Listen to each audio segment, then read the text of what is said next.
What's good, y'all? This your country cousin Pete McCorvey, aka Peter Mac. Man, get on up here, pull you up one, light you up one, kick your shoes off, relax, baby. You around family, we on the porch. It's Pete McCorvey's Porch Talk. Let's do this.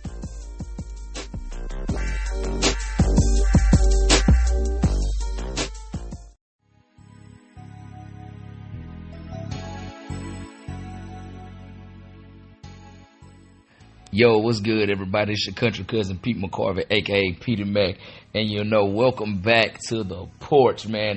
This episode is special because we are on a kind of a, can't really call it a tropical porch. I'm gonna call it one because I'm on the island. We're on a tropical porch this week. We are sitting here reporting live from the porch in Praia, Cape Verde. I know a lot of y'all probably thinking, what the hell, or where the hell is Cape Verde? Well, Cape Verde is a small, well, it's not an island, let me take it back. It's a cluster of like 10 islands off the coast of Nigeria, which is under Portuguese rule, which basically means it's like a mini Brazil, pretty much. Like, any one of y'all ever seen the movie City of God, or you seen the TV show that takes place 20 years later after that, the City of God, the fights continues? It kind of puts you in the vibe of that, because with it being off the coast of Africa, it's real Afro-Portuguese, or I wouldn't know if you could say Afro-Latina, because I think Portuguese considered Latin, not Portuguese. Yeah, Portuguese considered Latin. Boy, it's like what you would think Brazil is. Just take that and miniaturize it. Man, just beautiful sisters, and it's like the darker, the prettier they are, man. Oh my God, I done seen so much beautiful dark skin, smooth dark skin, man. Look like a beachfront at midnight with a full moon, just clear and shine. Oh my God, just, boy, when they say kissed by the sun, these sisters, what they talk about when they say kissed by the sun. And then they be speaking Portuguese. Oh my God, a couple of them been a little flirty, but you know me, I gotta be on my P's and Q's, because they don't know if you're flirting because you think I'm cute, or you trying to get me to spend my money, or it could be a combination of both. You know, because I remember I went to like a little vendor. I bought a little scarf out here that had all 10 of the islands and their names and where they laid out for the country. And as I'm buying it, the lady, she asked me, because a lot of them think I'm from here. A lot of these people think I'm from here because they'll come right up, start speaking Portuguese, and I told them I don't speak. They said, "Oh, we thought you were Verdian." That's what they call people from Cape Verde. They're like, "Oh, we thought you were Verdian." She was like, "Are you Verdian?" I'm like, "No, I'm not. I'm American." I said, "Oh," I said, "Why do I look?" And she was like, "Yeah." And I was like, "Okay." I was like, pretty sneaky, sis, pretty sneaky," because she was trying to, she probably trying to make a sale. I don't know. But then I went to go talk to the cab driver. It was a dude. He started just going, and I'm like, "No." He said, "Oh man, I thought you was Creole, man. Thought you was one of us." So it's beautiful country, beautiful island. I'm on beautiful beach fronts everywhere, man. You can't go anywhere without seeing a beautiful beach fronts. If you friends with me on Facebook and Instagram, you see my picture. Water is just blue. Some of the bluest water I've ever seen. And to be honest with you, it's not really as warm. I thought it was gonna be kind of tropical, almost like sticky and wet. When you had to keep the little, your little sweat wash rag. You know how wash rags we do with our wash rags, yeah. But speaking of wash rags, so they don't really how we have face cloths and washcloths. They don't wash themselves with that. They get almost the little miniature body towels. Like if you ever watch some 70s movies and you see them with them little bitty body towels, I guess those what you would consider hand towels. That's what they wash with. Because I remember I went to my hotel room and I was like, they had every side towel. They had a body towel, or where I'm from, Mississippi country folk, we call it a drying off towel. Then you had a washcloth. I mean, then they had like hand towels, but didn't have no washcloths. So I'm sitting there looking for the washcloth, and I don't see one. So I see the maid come through, and I see she has a washcloth she's using to clean. So I asked her, I said, hey, can I get some towels? She went to try to go get me the towels, and she didn't. She just brought me a big. I said, no, I want one like that. And I pointed to the washcloth she was using. She looked at me as if something was wrong. She looked at me like, nigga, why in the hell would you want to use a rag that we use to wipe the floors to clean yourself? And then when I saw by the look she gave, I was like, oh, you know what? Never mind. Just give me one of those. Because she was like, yeah, nigga, we don't. That's what we clean the floors and shit with. You don't want to wash with that. People, they seem real friendly here. I mean, I can tell. Definitely, I can tell they friendly, and they got a sense of morality about themselves. Because apparently I made a mistake and I threw some of their currency away in my wastebasket in my hotel room. Wasn't even the way I come back. I see a receipt and I see some money on the receipt, and they had written on it in English, mind you. They written, "You threw your money away by mistake." Boy, that's all right with me, man. They all right with me over here, because I'm going to be honest with you. Had that been in America, it'd have hit that garbage can. The maid probably went, well, you got it in the garbage can. He obviously don't want it, and would have got it. And you know what? The way we think in America, and the way I think is America, wouldn't even fault for it. But they seem to be pretty nice, and the only thing over here that I do not like, they are slow as hell with their food service. Oh my goodness, you go to somewhere to get some food, you're looking at like a 2, possibly 3 hour ordeal. You're going to sit there for about 20, 30 minutes, possibly 40 minutes before they give you the food. I mean, before they even come to you, take your drink order, maybe another 15, 20 minutes. And that's expedient service before they get you the drinks. Then you order your food, you're looking at another maybe 45 minutes to an hour. So so they real laid back here, and like with them being Afro Latin, that is showing me one thing: no matter where we go around the world as black people, we the same. Because they take a long time to do shit in America. Service over here take a long time.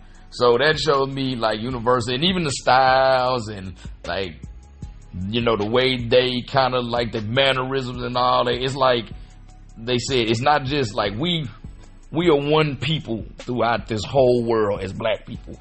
Some of us may speak a different language, but when you look at us and the essence of us, we are all one people. And like I said, the sisters here, they're very, they're so sweet. Them some sweethearts, as well as beautiful. And then they also, all of them also, I don't know if it's just I've been somewhere where I have been around a bunch of natural sisters, but a lot of these sisters out here, things be thinking, boy. Woo-wee. Oh, I see a lot of them. It's like this one that works at the restaurant in the hotel I'm at. Oh, I always see her every morning for breakfast. Got a cute little smile. I'll be like, ooh, I'm like, I ain't gonna push up on you, because I know you see a lot of people trying to push up on. But if you give me one little opening, to quote my man Marvin Hunter, I'm gonna be on your ass like back pockets. I swear for Lord. But yeah, it's a nice place to be. I just go out to the pool. Sometimes I go sit in front of my window, because I ain't got no balcony like I thought it was gonna have. It's got like these Vegas windows. You can't open them. I watch the sun rise, listen to my Larry June, drink my water. It's a good day. Oh man, it's a good day. Don't got really nothing new to report on new music. On to my TV shows and everything. Saw with Godfather Harlem that I saw Sunday. It's Godfather Harlem. The episodes are getting I don't know what to make of Godfather of Harlem. It's already bad that the show takes 2 years between seasons. But I'm just trying to ride it out. But Godfather of Harlem, honestly, I'm starting to lose a lot of touch with it. Like, just like I said, the stories, they just taking a lot of artistic liberties, which they said a lot of it's dramatized, but it's like ever since Malcolm died, they just don't give a damn about the timelines and the people. Like, because Frank Lucas is study trying to play the Italians against Bumpy Johnson, the rest of the his black contingency for the Harlem underworld, and as many chances as Frank Lucas give him, is like, okay, y'all just trying to use this to have the storyline go, because in real life, Frank Lucas would have been dead. But then again, this ain't his real life, and I've explained that on past episodes how this is not factual, with this being Frank Lucas on their obviously Giancarlo Esposito, he must have didn't sign back on to do the show anymore, because Adam Clayton Powell, the character he played, is Senator Adam Clayton Powell. He still in Bremeny, and they talked about them. Okay, so they've written him out the show. Probably wanted more money for the show, which he deserves, because Giancarlo Esposito is he a GOAT. He an underrated GOAT, man. Was in a lot of Spike Lee's earlier joints. Was Esteban and Fresh.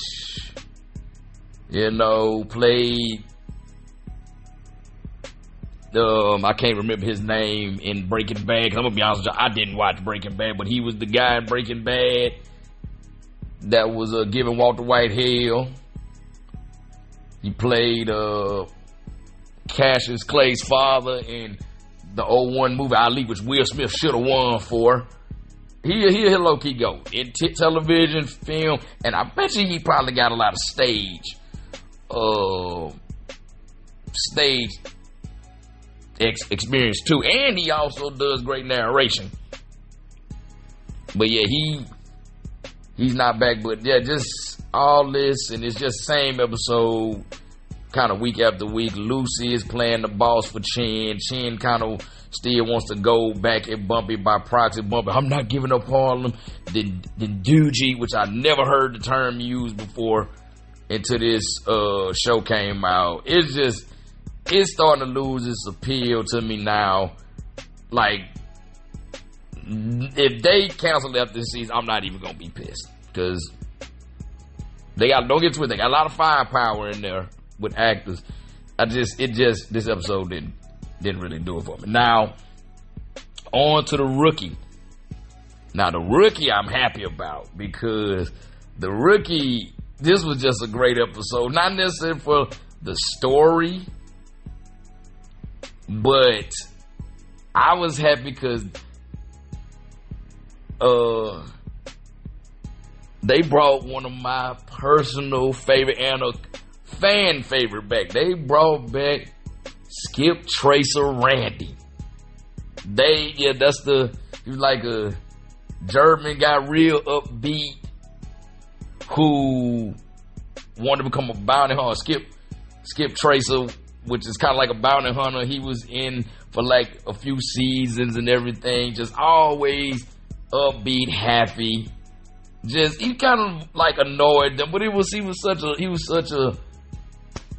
sweetheart, man. How could you hate him, man? They brought him back for this episode. I cheered so hard when I saw him hit the screen. He came into a lot of money through Bitcoin.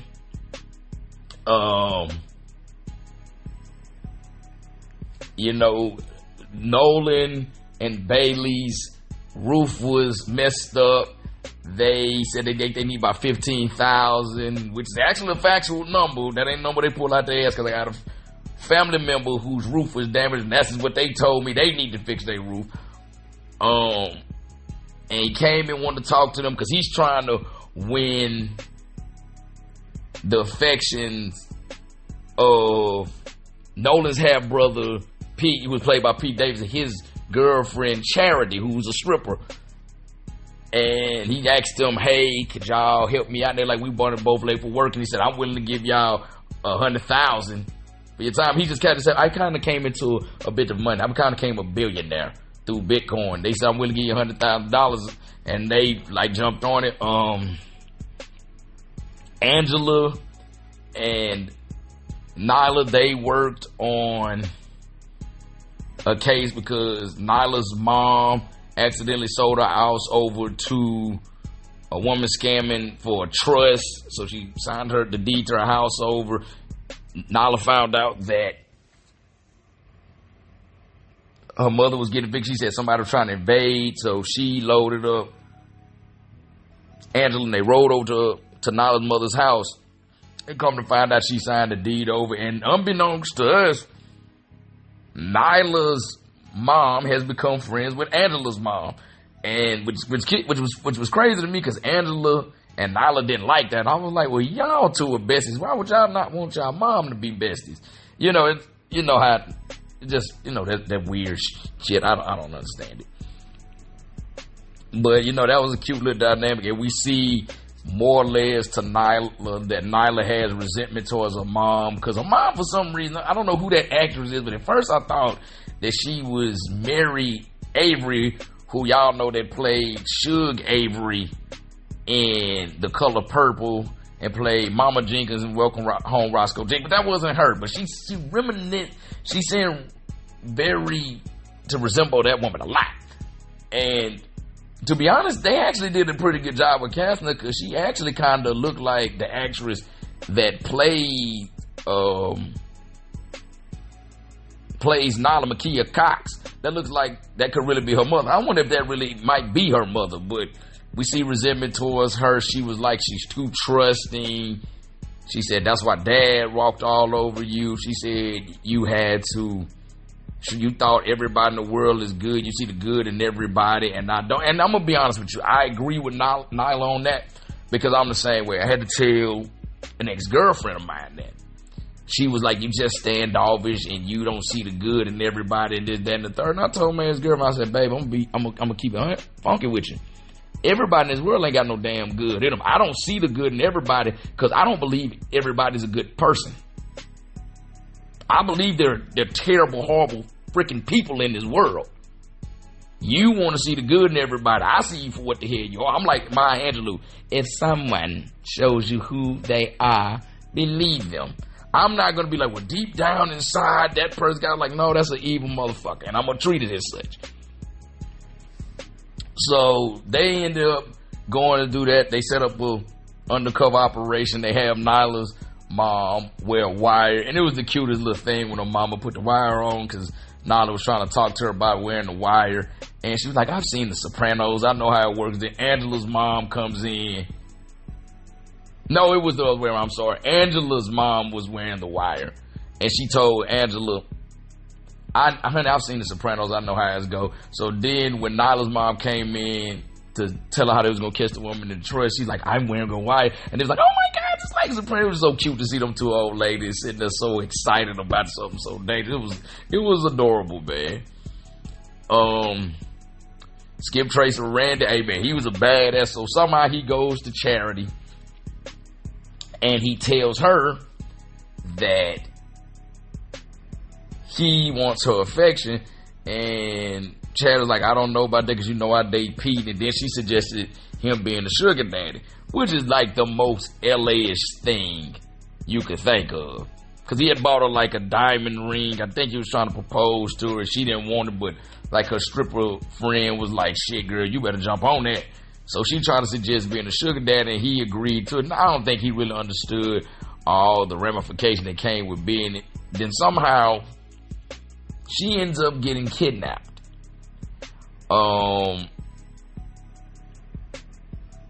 And Skip Tracer Randy, man, he turned to Billy Badass. That man beat them people down. I'm talking about, it looked like something from Jet Li or John Claude Van Damme back in the 90s. It was crazy. So he came back, like I said, Skip Tracer Randy came back in full effect. So the episode goes on. somehow she ends up getting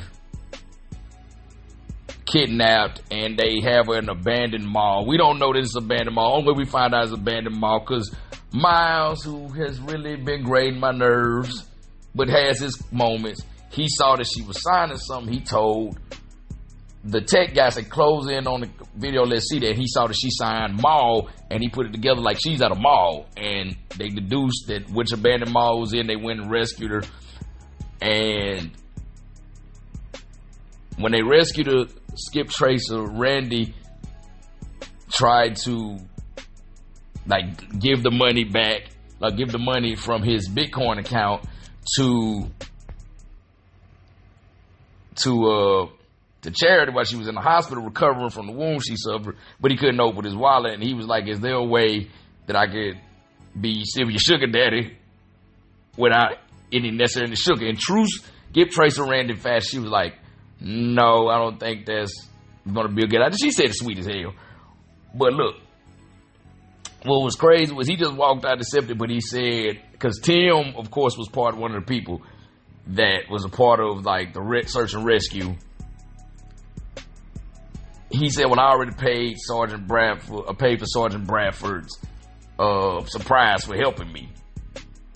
And this is after, mind y'all, because he paid when Charity was having a hostage situation. He paid for Wolfgang Puck to cater trying to put together the rescue, which was crazy as hell. But at the end, we see Tim back at the station, and Kiki Hernandez from the Los Angeles Dodgers was Skip Tracer Randy's gift to Tim. And he said he could hang out with her for 3 hours, and Tim wanted to play catch with him. To see Tim as giddy as a little kid, that was almost worth the whole episode. Because, like I said, y'all know Tim just tough on everybody. He's just a hard ass. But the way he was so happy to want to play catch, and he was like, well, let me go find the glove. And then Kiki, because at first Kiki was like, I guess we can, kind of act like he was annoyed by it. But he said, maybe I can find some glove, and just coolly pull one out of his glove, out of his jacket, man, I don't never leave home without one. Man, to watch Tim's face light up,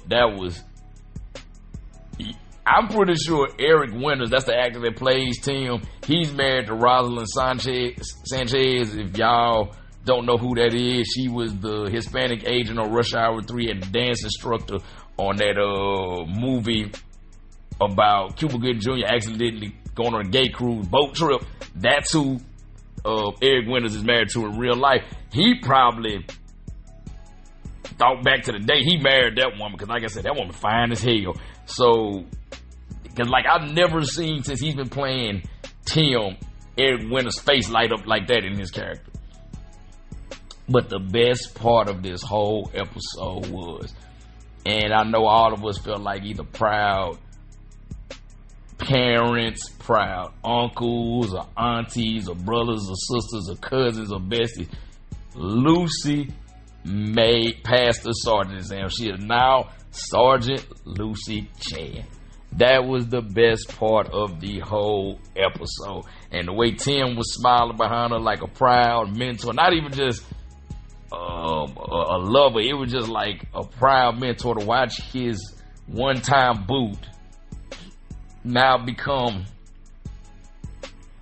well, I ain't gonna say almost, I ain't gonna say his equal in rank, because I think if you look at Tim's uniform, he has one extra chevron than she does. But to watch her now join the sergeant ranks with him, it was beautiful. So this episode ended wonderfully. I love it. It ended with her finding out she got promoted. Great. It was none of that. You know how some episodes somebody would say something profound, they walk off and they think about it, or something quirky would happen. It just ended with she passed, she's a sergeant now, fade to black, roll the credits. And it was a little thing. Now, just got to finish watching the latest episode of Raising Kanan. Boy, it started out with a bang. Pun intended. Poe Crystal. That's all I'm gonna say. Poe Crystal. Damn. So Them people just snap and pop. Them some horrible, them some evil ass people, boy. Ooh, they so evil. And now we see Kane, you find Kane, he's trying to figure out what's going on. And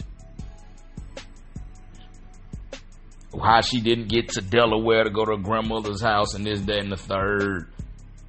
And he's meeting with Jukebox at the diner so them to talk. Then Rock comes in, and like before Rock come in, talk to him, and Juke is like, you blame her for everything. He's like, everything may not be her fault, but you blame her for everything. Just like how Crystal had said last episode, she was like, everything that happens, he blamed his mother. And everybody, even we all been saying that on social media, in the message boards, like, man, the wind blow. And Kane is like, Rock did that. It was my mother. Of course she did it. She always do everything. So they go through that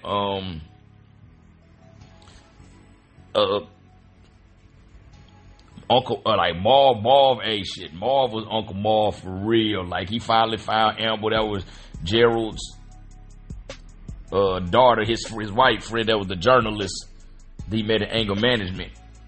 And he he goes to school, finds out from one of the teachers she hadn't been there in a while.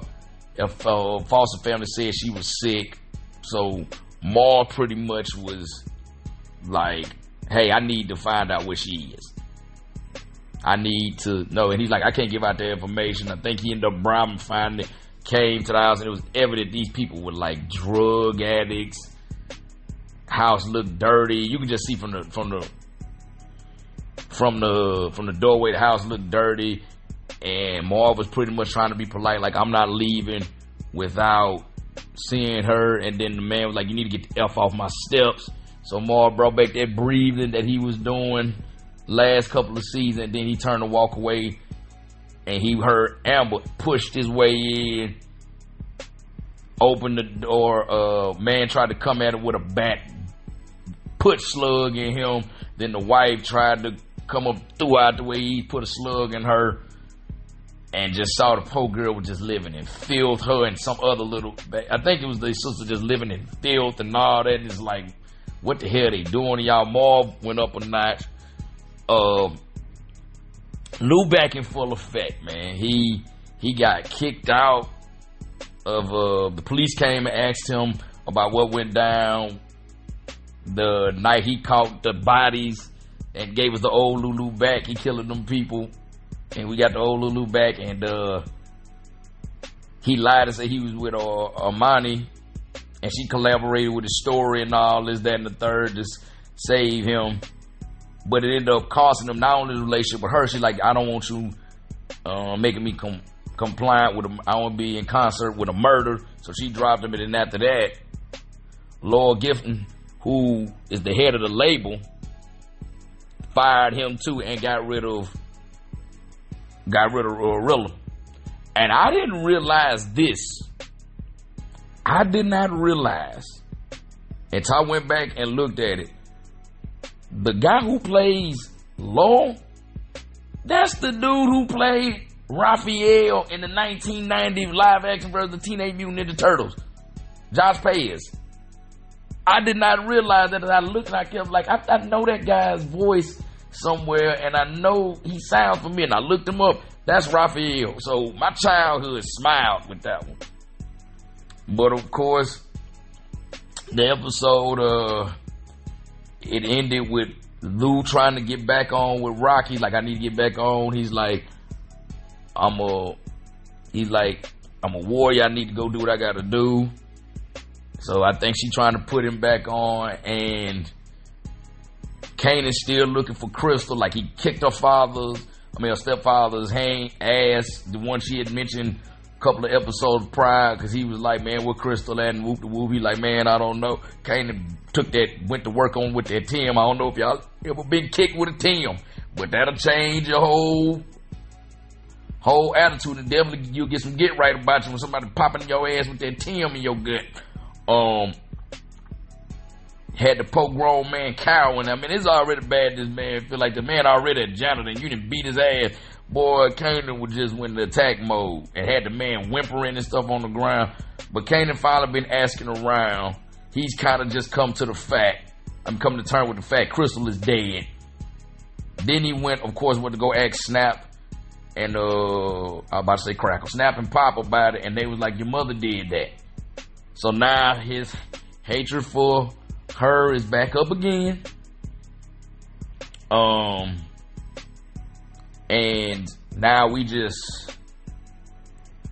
another cycle. But the episode, like in the last scene, was Rock going to go talk to Unique. Her and Lou going to meet up and talk to Unique. So we don't know how that's gonna play out.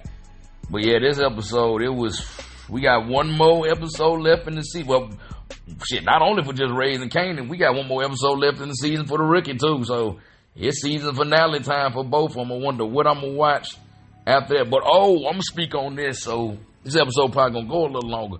So I just seen Netflix's new Untold. For those y'all don't know, Untold is pretty much like Netflix's version of ESPN 30 for 30. They do a lot of sports stories. So they did one on the gun incident in the Washington Wizards locker room in 2010, 2011, between Gilbert Arenas and Javaris Crittenton. And you know what they called the movie? They called this movie Shooting Stars. Not Shooting Stars, that's the movie with LeBron that came out on Peacock. I'm sorry, they called it Shooting Guards, which I thought, boy, that title is crazy work to name it Shooting Guards. Now, here's the thing. I've always loved Gilbert Arenas. I love his podcast because he be speaking some real stuff. Now, he be wild and not. He be talking that talk. And he's always gonna tell you he from the Valley. Like, he ain't gonna never shy around. Always say the Valley ain't like that. The Valley ain't the hood. Woo, woo. He always do that.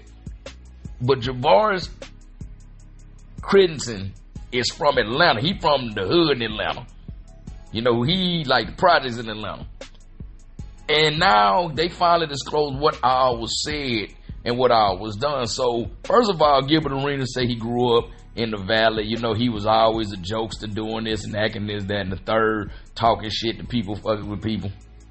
You know, clowning on people and all that. Javaris Crittenton, you know, grew up, played ball with Dwight Howard, Southwest Atlanta Christian Academy.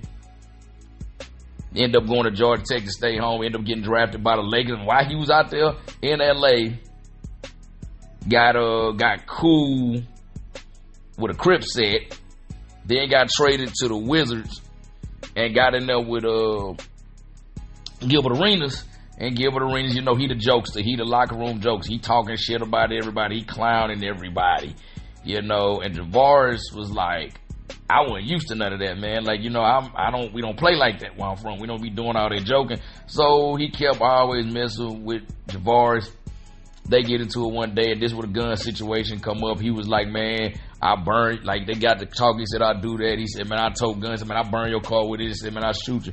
And he said, man, I'll shoot you in your knee. And then Gilbert like, man, that motherfucker already a bum knee anyway, so it don't matter. He said, no, I'm going to shoot you in your good one. He said, oh, word? He said, well, I can go get the gun for you right now if that's what you want to do.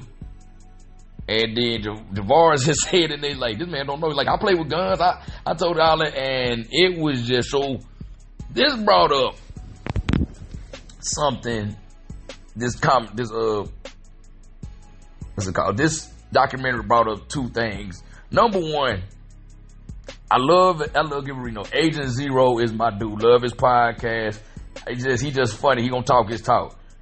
But it showed that Gilbert Arenas is one of them guys who got away with all that shit and acting the way he did because he grew up in the Valley, i.e. he grew up around all the white kids. So he could have played that big, bad, tough black guy thing because he grew up in the Valley and went to Grant High School out in the Valley.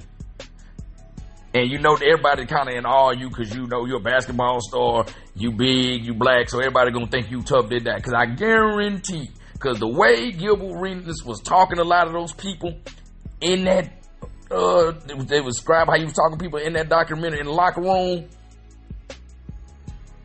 I guarantee that lets me know he ain't really kicking in the hood and ain't street like that at all. Because if you spend any time in the hood, any time in the street, you know you can't just be doing all that talk without hands getting put on you and or even worse shit happening to you.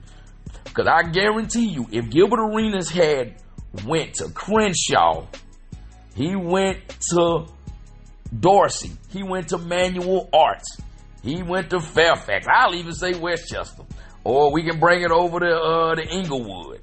He'd have went to either Inglewood or Morningside. We can take it we can take it out to Long Beach. He'd went out to Poly in Long Beach. He'd have been to Jordan, Cabrillo. I guarantee you, he wouldn't have been talking to people and playing people like that, because if you know what you know about that part of LA, that's like the South Central, South Bay area of like LA. You ain't gonna be talking to boys crazy like that. Because a lot of your teammates, yeah, they play ball, but a lot of your teammates are part of some organizations that got rolling and gangster and family behind them. And if you know, you know. Yeah, they play all that, but motherfucker, they on the hood. So you can't talk to them like that. He never really been around that nobody who did that, because I guarantee you, if you that old still doing that, yeah, you ain't never been socked in the mouth for real. And then you going to Arizona. So, yeah, you ain't nobody finna really check. That's a white school. Because I guarantee you, he wouldn't have went. But I'm saying, let's say if he would have probably went to Grambling, he would have went to Southern Hill, Morehouse, Clark Atlanta play ball, FAMU. Oh, yeah. Man, you wouldn't be doing all that talking like that to nobody. And then another thing that made me mad about this, and it's something I've always preached about, because the number one thing is I hate kids who not from the hood, black kids and brown kids who not from the hood, glorifying the hood. And I grew up with a bunch of them. I grew up with a bunch of them that'll be trying to act like they get to a certain age, they act like they this, that, they tough, and this, that, and the third. And it's like, bro, your mama work out there with my mama. Your daddy work with my daddy. I go to church with you. We went to summer camp together. Like, come on, bro, you not on the hood. You're not tough. Hell, there was one guy I went to high school with. He tried to act like this, that, and the third, and his daddy was a sheriff's deputy. And try to act like he was this, that, and the third, and wanted to clown me and all that. And the only thing that stopped me from really doing homeboy dirty was the fact that I was about to graduate. He still had another year. I wasn't finna give him that satisfaction. I walked. But he ran into me a couple of years later and tried to like look at me. He thought about speaking. I shot him a look like, nigga, don't speak to me. And then had the nerve to tell my stepbrother like, hey man, tell him we was in school. I was like, no. You big and gangster, right? So stand on that like you did when we was in school, because we ain't in school no more. The teacher and security guards ain't gonna stop me from getting on that ass. But you know, I wasn't even studying him. I had my own things to think about. But I heard from my cousin, I think homeboy crackhead now. And you know, I don't wish evil on nobody. But I ain't sitting there crying that it happening to him. Life sucks, nigga. It's called karma. Hit you in your mouth. But like I said, I hate them kids who act like that and they put pressure on other kids to want to be like that. And here's a kid who actually was from there. Probably had a promising NBA career ahead of him. Let some little, I ain't gonna call Gilbert Arenas little because that's a big dude, but it would probably, and will wipe the floor with my ass physically with him, but still, you let a kid from the valley make you feel like you not real. And that's a big problem I have with a lot of, like, you know what you are, you know where you from, you know where you from that. You should have had better discernment to be like, bro, I can tell by the way you talking, you ain't like, it's kind of like in the military. You know, I've seen a lot of guys during my time in the military. They'll talk about all the combat stuff they on. They'll talk about they did this, they did that, all the combat shit you did. And number one, I don't believe it, because people who actually have seen combat, they don't want to talk about it. They do not want to talk about it. So when they like, yeah, I do this, I got a fur kill, like, I let them talking all up in the back of my mind, like, boy, you full of more shit than a backed up toilet. Because if you saw all that, you would not want to be just talking about it willy-nilly, because that is traumatizing. And if you are somebody who happy with taking people off this earth, you need to get some help, because you're a sociopath. You are a sociopath or a psychopath, depends on the characteristics you displaying. But yeah, that's something that I don't like. I don't like how everybody want to be real, and all like that. And some of us, some people that are really like that are trying to prove it to people who not. That's just like how everybody are blaming these kids. Now I'm moving on to another topic because it's making me segue into something else. Everybody be talking about these kids is bad and they ain't this, that, and the third. And I'm like, they are no different than we were. Trust me. They're no different than we were. Like everybody talking about, these kids be wearing these hoodies in the summertime. We wore hoodies in the summertime. I knew a gang of people that wore hoodies in the summertime. Hell, I was one of them. Wore a hoodie to the bus stop in the middle of summer in Mississippi. So don't be saying that because I know a gang. Because hell, we used to wear basketball shorts under our jeans in the middle of the summertime. Big ass baggy jeans in the middle of summertime with Timberland boots. Like, go back and watch The Wire. Go back and watch The Wire. You'll see in the middle of look like April, May with Timberlands on. They talk about all these kids, they got all this stuff, and they want to act hood and act ghetto and all that, and your mama do all that. Like I had an older cat I used to go to summer camp with. He posted this online. He said, you out here trying to act like this, your mama and your daddy work at the shipyard, y'all live in a nice 2-story house, and y'all act like that. And a couple people were sitting there like, yeah, they don't know the struggle, they don't know how to get them. But now mind you, I went to high school with all them people, and I got it and I said, you niggas don't know that either. Y'all was the same way. Stop acting like y'all wasn't like them. I'm like, bro, I remember y'all. I do remember y'all. Y'all got a lot of nerve. Because y'all Negroes were the same way. Acting like y'all this, that, and the third. Daddy work at Chevron. It's oil fighter from, not the gas station. Mama work at the shipyard. Or mama work at the hospital. But yet you out here on the block with a flag. You thugging. You on blood. You on South Side. You folks. You on West Side. You on the, but your mama is working real hard. Talking about y'all had this. You Negroes didn't have to struggle.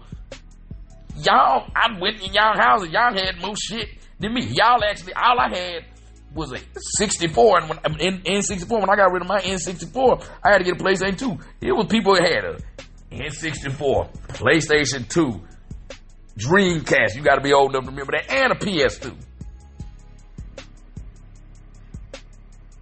But they lived in the quote unquote hood, so to speak. Only reason my mama had a nice house, but a nice area, but that's where she paid most of her money. We was in there like, look, you had one gaming system, that's it. You ain't finna have more than that. If I had one, I had to give that gaming system up to get another one. Y'all got the latest Jordans, latest FUBU, like platinum FUBU, that Fat Albert FUBU when that was out. Like, don't say y'all didn't wear that Fat Albert FUBU, because y'all did. Y'all climbed it all day long, but y'all wore it. But everybody just want to act like they from the struggle, and they not. And that's the number one thing I hate with us as black people. We glorify the struggle. And I've never been one to glorify the struggle. And Gilbert Arenas in this documentary, Shooting Guards, proved that. You want to be so hard to be something that you not, portray something that you not. And then somebody who's from that lets you get under his skin to the point where he ended up bringing guns, throwing his whole NBA career, and they had to do over a decade of jail time. Mess his whole life up for somebody who ain't even about that life like he was. So all that trying to be about that life and glorifying that, we need to stop. Like I said, this documentary is a prime example why we need to stop that shit. But I ain't gonna lie, I still love Agent Zero, especially what he did with that engagement ring to his ex-girlfriend. You gotta look that, to his ex-fiance. You gotta look that story up. That story is classic. But yeah, man, y'all definitely need to watch that. Anyway, that's been my time on the porch this this afternoon. I'm about to go jump in this pool that's down here by this beach in my hotel. Y'all can find me on Facebook. Y'all know my name. Y'all can find me on Instagram, PeteYmac10, PeteYmac10, or you can find me on TikTok, PeteYmac89. Y'all help me out on there. Y'all like, share, subscribe. Trying to get these numbers up. But until next week, y'all, be cool, stay calm, get paid. Peace.